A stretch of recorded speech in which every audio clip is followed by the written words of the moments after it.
Morning, मेरा नाम असलम है और आज हम पढ़ेंगे कक्षा 10वीं विषय विज्ञान और इसका पार्ट 2 अम्ल, क्षारक एवं लवण।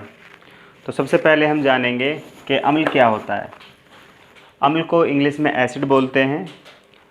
अम्ल स्वाद में खट्टे होते हैं, जैसे नींबू है वो स्वाद में कैसा होता है, खट्टा होता है। तो नींबू का अम्ल नींबू कैसा है, अम्लीय है। ये नीले लिटमस को लाल में बदल देते हैं। अगर जब हमारे पास नीला लिटमस पेपर है, जब वो अम्ल के संपर्क में जाएगा तो कैसा बन जाएगा, लाल बदल जाएगा। और लाल है तो लाल के अंदर कोई भी चेंजेस नहीं आएंगे, नो चेंजेस। तीसरा पॉइंट क्या है, ये जलीय विलयन में H+ हाइड्रोजन प्लस आयन देते हैं। जब अम्ल को हम जल में डाला जाता है तो ये हाइड्रोजन यानी कि धन आयन देते हैं। इनके कुछ उदाहरण हैं। उदाहरण क्या क्या होते हैं, जैसे हाइड्रोक्लोरिक अम्ल, सल्फ्यूरिक अम्ल, एसिटिक अम्ल और सिट्रिक अम्ल। जो सिट्रिक अम्ल होता है ये नींबू में पाया जाता है, नींबू में पाया जाता है। और नींबू कैसा होता है, अम्लीय होता है। तो जब नीले लिटमस को हम नींबू के संपर्क में लाते हैं तो कैसा हो जाता है, लाल। और लाल को लाएंगे तो उस पर कोई भी प्रभाव नहीं पड़ेगा, ना वो कोई चेंजेस नहीं होंगे। इसमें आगे चलते हैं। इसमें दो हमारे डेली लाइफ से टच हैं एग्जांपल, वो हैं सांद्र अम्ल और तनु अम्ल। सांद्र अम्ल क्या होता है, इसमें अम्ल अधिक मात्रा में और जल अल्प मात्रा में। अल्प का मतलब होता है कम, अल्प का क्या मतलब होता है, कम। जो जल है वो कम मात्रा में पाया जाता है और अम्ल अधिक मात्रा में पाया जाता है। तनु अम्ल क्या होता है, इसमें जो अम्ल है अल्प मात्रा में पाया जाता है। अल्प मीन्स कम मात्रा में पाया जाता है और जल अधिक मात्रा में पाया जाता है। अगर अब इनको ये दोनों क्या देख रहे हैं हम यहाँ पर, जो सांद्र है अम्ल है और तनु अम्ल है, एक दूसरे के क्या हैं, विपरीत हैं। अगर हम इन दोनों को अम्ल को तनु में और तनु को सांद्र को तनु में और तनु को सांद्र में चेंज करना चाहें तो कैसे करेंगे। देखो इधर क्या है, अम्ल की मात्रा अधिक है और इधर क्या है, अल्प की मात्रा कम है। तो हम क्या करेंगे, इसमें सांद्र अम्ल में पानी डाल देंगे, जिससे क्या हो जाएगा, जल की मात्रा अधिक हो जाएगी। तो जल की मात्रा अधिक किस में है, तनु में है। तो सांद्र क्या बन जाएगा, तनु अम्ल बन जाएगा। और तनु को सांद्र कैसे बनाएंगे, इसमें जो अल्प की मात्रा क्या है, अम्ल की मात्रा अम्ल की मात्रा कितनी है, अल्प है यानी कि कम है। तो इसमें जो वाटर है यानी कि जो जल है उसको हम क्या कर देंगे, वाष्पीकृत कर देंगे, जिससे अम्ल की मात्रा ज़्यादा हो जाएगी। तो इसको बोलते हैं तनु अम्ल। तो ये था हमारा अम्ल किसे कहते हैं। पहले हमने पढ़ा था अम्ल किसे कहते हैं, अब पढ़ेंगे हम क्षारक किसे कहते हैं। क्षारक को इंग्लिश में बोलते हैं बेस। क्षारक स्वाद में कड़वे होते हैं। जब इनको हम अपने जीभ पर रखते हैं तो कैसे लगते हैं, कड़वे लगते हैं। ये लाल लिटमस को नीले में बदल देते हैं। जब लाल कलर का लिटमस पेपर क्षारक के संपर्क में आता है तो वो कैसा हो जाता है, नीला। और नीले पर इनका कोई प्रभाव नहीं पड़ता। अगला क्या है, ये जलीय विलयन में OH- माइनस आयन बनाते हैं। इसका मतलब क्या है कि जब बेस को, जो क्षारक को जल में डालते हैं तो क्या बनाता है, ऋण आयन बनाता है। इसके कुछ एग्जाम्पल हैं जो मोस्टली हम लेबोरेटरी में यूज़ करते हैं, जैसे NaOH sodium hydroxide, KOH potassium hydroxide और NH4OH अमोनियम हाइड्रोक्साइड।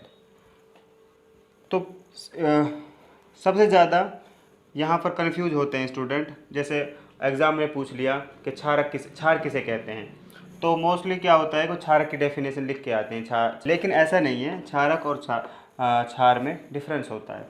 क्षार क्या होते हैं, जल में घुलनशील क्षारक को क्षार बोलते हैं। जो जल के अंदर आसानी से घुल जाए उनको क्या बोलते हैं, क्षार बोलते हैं। जैसे हम एक एग्जाम्पल ले लेते हैं, NaOH सोडियम हाइड्रोक्साइड किस में पाया जाता है, साबुन में।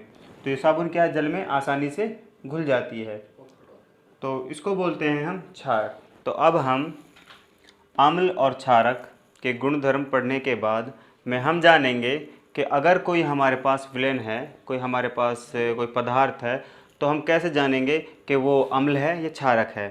तो आप बोलोगे कि टच करेंगे या उसको चखेंगे तो हम जानेंगे कि अम्ल है या क्षारक है। लेकिन रासायनिक विज्ञान में ऐसा नहीं होता है, क्योंकि केमिस्ट्री बहुत से केमिकल हमारे पास ऐसे होते हैं लेबोरेटरी के अंदर कि उनको टच करोगे तो आपका हाथ भी जल सकता है, और उनको चख के देखोगे तो पॉइजन भी हो सकता है उसके अंदर। तो उसके लिए कुछ हमने 3 प्रकार लिखे हैं, उनको जानेंगे। तो सबसे पहले सूचक क्या होता है, हम सूचक जानेंगे। सूचक क्या बताता है कि ये चीज़ अम्ल है या क्षारक है, तो उसको हम जानेंगे। सूचक किसी भी दिए गए विलेन में अम्ल या क्षारक की उपस्थिति को दर्शाता है।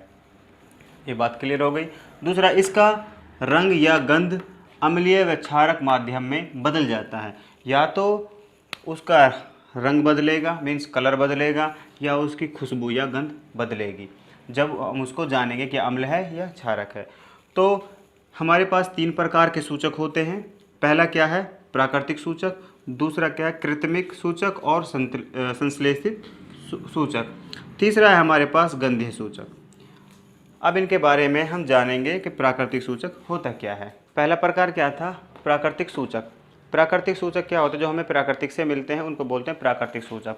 ये सूचक जो पेड़ पौधों से प्राप्त होते हैं उन्हें प्राकृतिक सूचक क्या कहा जाता है। तो पेड़ पौधे कहाँ से प्राप्त होते हैं, हमें प्राकृतिक से। तो प्राकृतिक सूचक उसे कहा जाता है जो हमें पेड़ पौधों से या प्राकृतिक से प्राप्त होते हैं, उन्हें प्राकृतिक सूचक कहा जाता है। तो इसके उदाहरण देख लेते हैं। उदाहरण क्या होते हैं, प्राकृतिक सूचक में से हमने 2 उदाहरण लिए हैं, एक लिटमस, दूसरा लिया है हल्दी। तो इनको कैसे जानेंगे। फिर दूसरा क्या है, अम्ल है, और फिर हमारे पास क्षारक है। जब लिटमस को अम्ल के संपर्क में लाया जाता है तो कैसा कलर का हो जाता है, लाल। और जब लिटमस को क्षारक के संपर्क में लाया जाता है तो कैसा कलर हो जाता है उसका, नीला। तो इनसे हम पहचान सकते हैं कि जब लिटमस अम्ल के संपर्क में आएगा तो लाल होगा, और क्षारक के संपर्क में आएगा तो नीला होगा। तो ये हमें क्या ये बताते हैं कि कौन सी चीज़ अम्ल है कोई, और कौन क्षारक है। दूसरा क्या है, हल्दी। हल्दी का जो नेचुरल कलर होता है, प्राकृतिक कलर क्या होता है, हल्दी का पीला होता है। तो जब ये अम्ल के संपर्क में आएगी तो ये पीली ही रहेगी। लेकिन जब हल्दी क्षारक के संपर्क में आएगी तो कैसी हो जाएगी, लाल। जैसे हम कई बार खाना खाते हैं, कई बार क्या हम खाना खाते ही हैं, तो खाना खाते खाते हमारे कपड़ों पर क्या गिर जाती है, सब्ज़ी गिर जाती है। तो जब कपड़ों पर सब्ज़ी गिर जाती है तो हम जब उसे साबुन से धोते हैं तो कलर वहाँ से कैसा हो जाता है, लाल कलर का हो जाता है। तो इसको बोलते हैं हम प्राकृतिक सूचक, लिटमस और हल्दी। तो दूसरा पॉइंट है हमारा, दूसरा प्रकार कौन सा है, कृत्रिम सूचक या संश्लेषित सूचक। तो ये क्या होते हैं, वे सूचक जो रसायन द्वारा बनाए जाते हैं उनको कृत्रिम सूचक कहा जाता है। जो ऐसे सूचक जो लेबोरेटरी के अंदर बनाते, जिन सूचकों को हम केमिकल के द्वारा बनाते हैं उनको बोलते हैं कृत्रिम या संश्लेषित सूचक बोलते हैं। अब इसके 2 उदाहरण क्या क्या हैं, एक है फिनाल्फ्थैलिन और दूसरा है मेथिल ऑरेंज।